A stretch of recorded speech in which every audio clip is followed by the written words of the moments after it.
Hello, good evening, and thanks so much for joining us on News at 10. We're live on TV3. We're also live on 3FM 92.7. And from our studios here at Kanda in Accra, we're streaming worldwide on the internet at 3news.com. Our Facebook page is also active. You can be part of the conversation from now till 10:30 when we wrap up the show. But we're starting with a look at the day's major news highlights.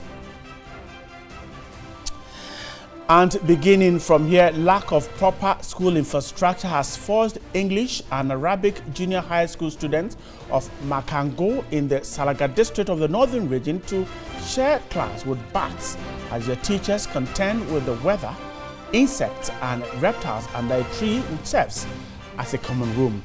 The situation has over the years affected the performance of junior high school students in the community. And moving on, President Nana Addo Dankwa Akufo-Addo says the NPP will spell doom for itself if it ever amended its constitution to prevent Ghanaians of dual citizenship from holding any party position. Speaking at the party's extraordinary congress in Kumasi, the president said he is against the warning and asked delegates to avoid that.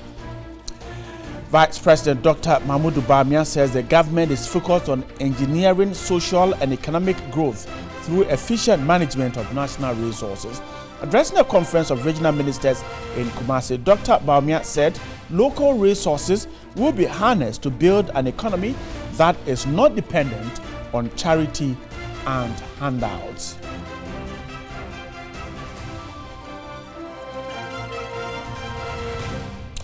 The Minister for Environment, Professor Frimpong Boateng, says Operation Vanguard will extend their surveillance into the night. Speaking exclusively to TV3, he noted the reports of Galamsey activities taking place in the Etiwa Forest Range comes as no surprise, as some illegal miners are taking advantage of the gaps in the operations of the task force.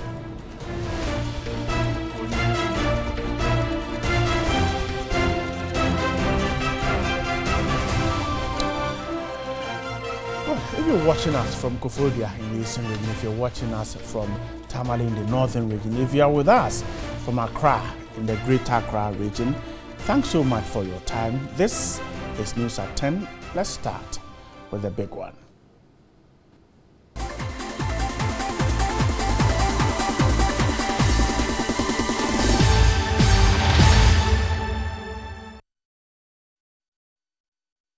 We're beginning from road safety. Over 271 persons lost their lives through road accidents from January to December this year in Accra alone. This figure has seen a dramatic increase by 58 deaths. This is a report by Frederick Clarence Williams. Statistics from the Motor Traffic and Transport Department of the Ghana Police Service revealed that there has been a dramatic increase in the number of accident cases recorded from January to November 2017 compared to the same period last year. According to the department, the major cause of these accidents is indiscipline on the part of both drivers and pedestrians. Speaking at the signing of a Memorandum of Understanding between the City of Accra and the Accra Symphony Orchestra in Accra, the Mayor of Accra, Mohamed Ajesowa, described motor accident menace as a health issue that threatens the foundation of society and ought to be treated with all the seriousness it deserves. Road crashes in the city is not something that we are excited about. 271 people have died in Accra alone this year as a result of road crashes. This is completely unacceptable, and we do not want to accept this going forward. And I am making sure that my administration will ensure safety of pedestrians within the city. He said the high rate of death through road accident in Accra alone is unacceptable and cannot be tolerated. He stressed Accra Metropolitan Assembly has deployed over 2,000 Motor Traffic and Transport Department of the Ghana Police Service with logistics across the city of Accra to deal ruthlessly with the careless drivers. We have supported the Ghana Police, especially the MTTD, with a lot of logistics, breathalyzers, cone, jackets, a lot of things to ensure that they arrest people who drive carelessly in town.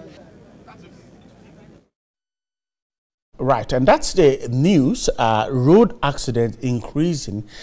Let's do some quick analysis of this. Frank Urenchi is the executive secretary of the Center for Road Safety and Accountability. He's just joined me on the phone lines. Good evening, sir. Grateful for your time with us. Thank you, sir. It's my Hello, pleasure. sir. All right, we'll try and get him on the phone lines. I'm on the line. 207. All right, grateful for your time. 271 persons were told lost their lives through road accident in January to November in 2017 alone. Let's start the conversation from here. We're hitting the period when a lot more accidents are recorded because it is the festive season. Rules are relaxed. What do we do to stem down road accidents? Okay. Thank you for your viewers. In fact, road accident has been one of the major issues and a concern to the general public. As the Christmas festivity approaches,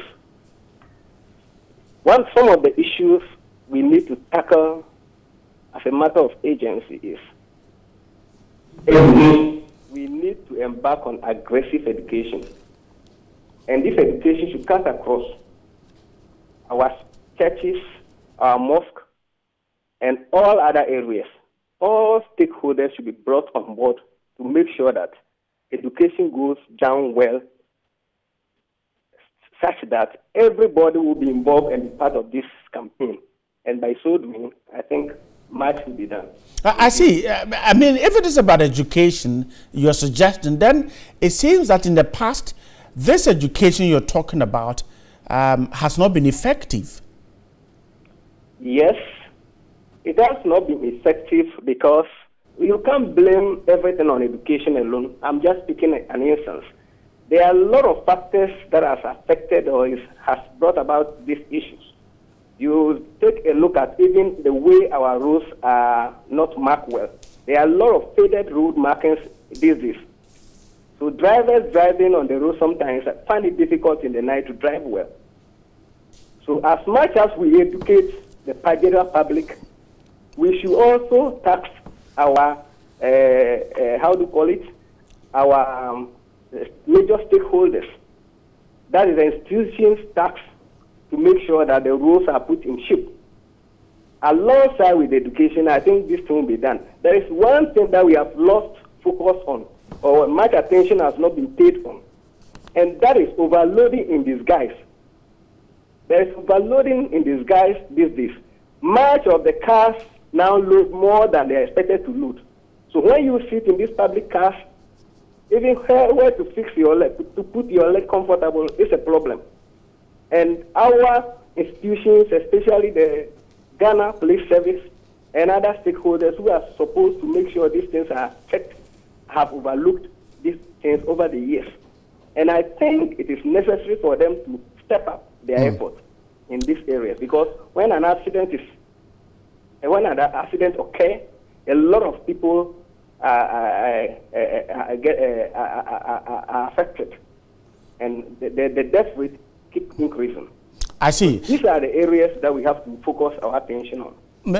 We have just about a week to Christmas. Next week is Christmas. We'll be stepping into the Christmas week from tomorrow morning. You are talking about education. What kind of education between this night and tomorrow morning will compel drivers to change their behavior and do the right thing and reduce accidents on our roads?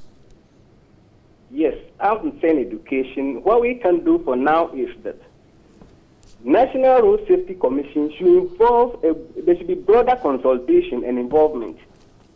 As I said earlier on, it should not just be limited to the institution that has specifically been tasked to do the education. They should move down to churches, mosques, and other areas that will bring attention to bear on this issue. They should not just be limited to the normal way of doing things that they've been doing. It should be very aggressive. We can even involve the media aggressively and deliberately to make sure that awareness is created. Let me ask you. Accident could be reduced. Frank, let me ask you this: if you've ever traveled on the Accra Cape Coast Road, you get to a point called the Potting Junction, where the police are always there every morning with their speed guns, checking over speeding. Drivers who are driving there are aware that the police are there, so the oncoming ones alert those who are going that, hey, slow down. They give them lights, they signal them, and this is a very important signal that, hey, they are there. Now, in this situation, in a situation like that, do you think that education can really work magic? Oh, of course. In fact, one of the key stakeholders in this regard are our passengers who board various vehicles. Once they are educated and enlightened about the danger of careless driving and so on, they themselves will be a check on the drivers when they are overspeeding. So that is why I'm saying that the media should be involved right from here going, this time going, and make sure that people are sensitized, passengers are sensitized to know that once you board a car, you need to check and make sure that the driver drives very well. I see. And by so doing, I think accident could be reduced. Frank, in other places, in place of policemen on our roads, we find cameras. And so you are speeding, there's no policeman there signaling you to control your speed, but you get to the next point and you are shown a video of you speeding at a speed that is not allowed, and then you have to pay. It has stopped drivers from overspeeding, which in several cases has resulted in accident. You think that perhaps from where we are, we should try and get off human relations in this and put in technology so that we can stop drivers from misbehaving on the roads. When they know that the policemen are there, they will behave normally, but as soon as they go past the police point, then they overspeed and do all kinds of things. Exactly. Hello? Exactly. So we are saying that, as you said earlier on, the police alone cannot do the job. The police alone cannot do all this job.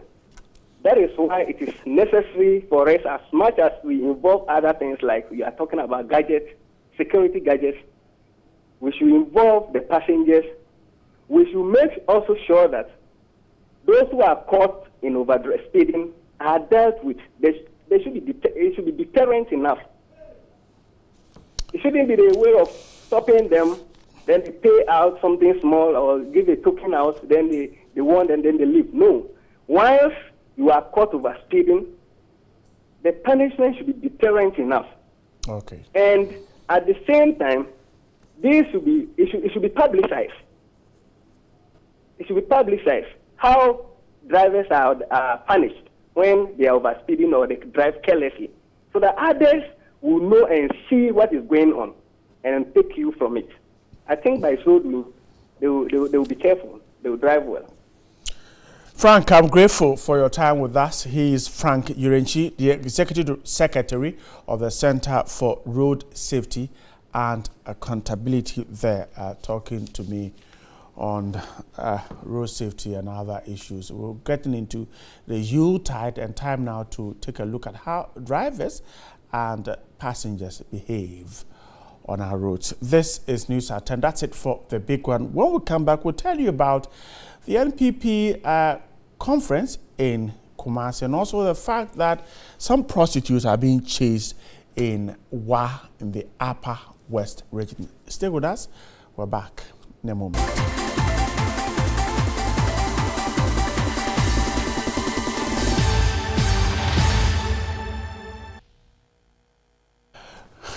Welcome back. Let's go to the Upper West region. Residents of Baguri, a suburb of Wa in that region, have chased out some alleged prostitute out of their brothel in a Hollywood-style action movie. Our Upper West Regional correspondent Abdul Ghaffari reports the angry resident also set their property on fire.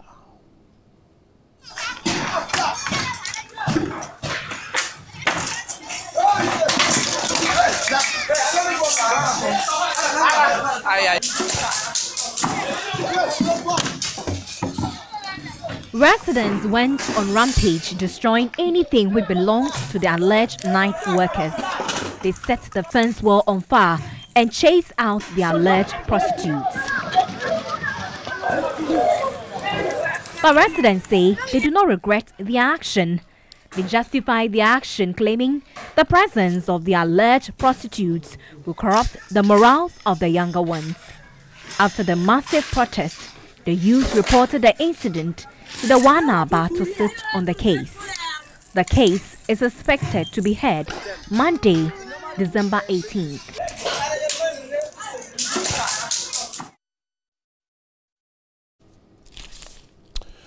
All right, and we'll follow up on this because early on, my colleague Alfred Okansi spoke to our Upper West Regional correspondent Abdul Ghaffari Yakubu and the Upper West Regional Crime Officer Fuseni Awinaba on this issue. Let's listen to what they told him.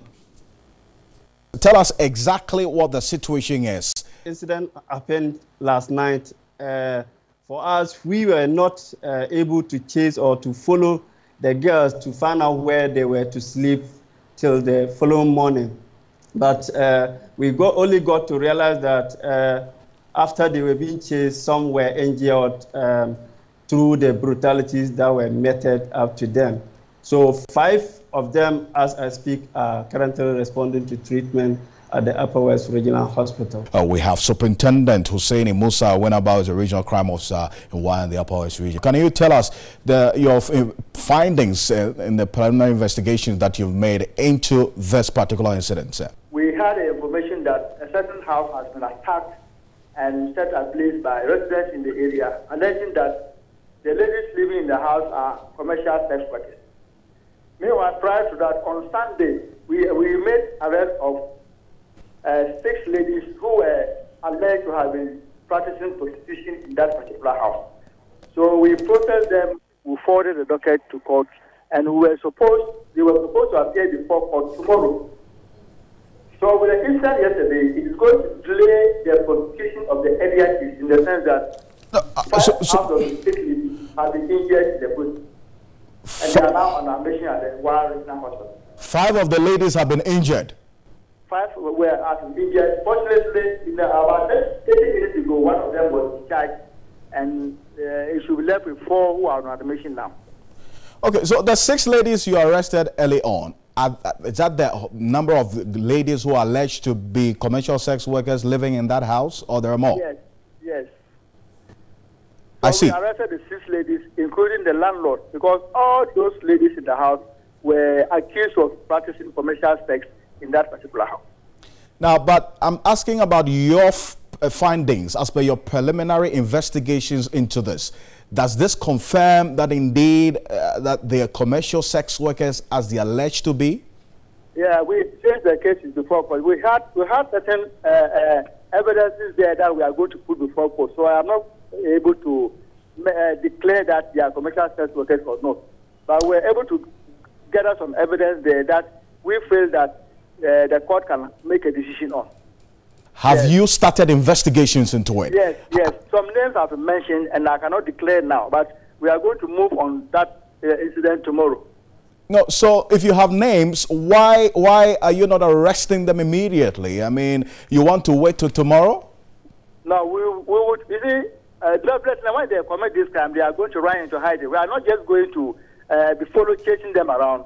Definitely, we know they have run out of town, and we are not going to say where they are hiding. So by tomorrow, we know there are some of them that we can easily get. Now let's go to the Ashanti region. President Nana Addo Dankwa Akufo-Addo says the NPP will spell doom for the party if it ever amended its constitution to prevent Ghanaians of dual citizenship from holding any party position. Speaking at the party's extraordinary congress in Kumasi, the president said he is against the constitutional amendment and asked delegates to vote against it.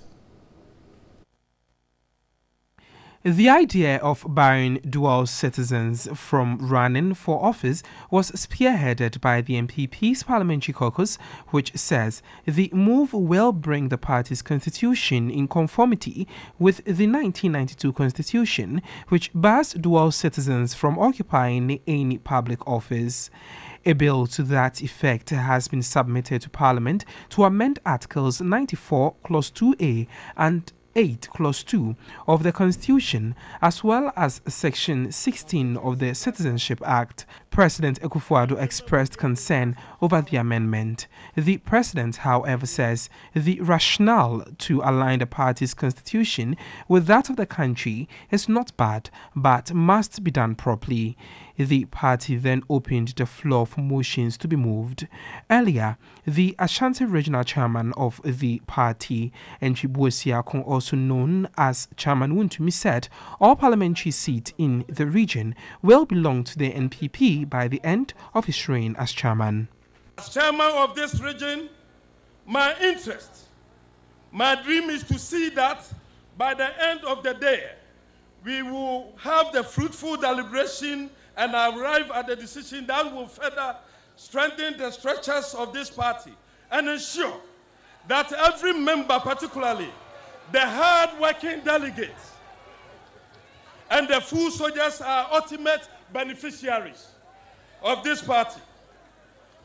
I would also like to repeat my pledge that before I end my tenure as a regional chairman of this party, every single parliamentary seat in the Ashanti region will be in the hands of the great NPP party in Ashanti. There is more of the NPP Extraordinary Congress on 3news.com.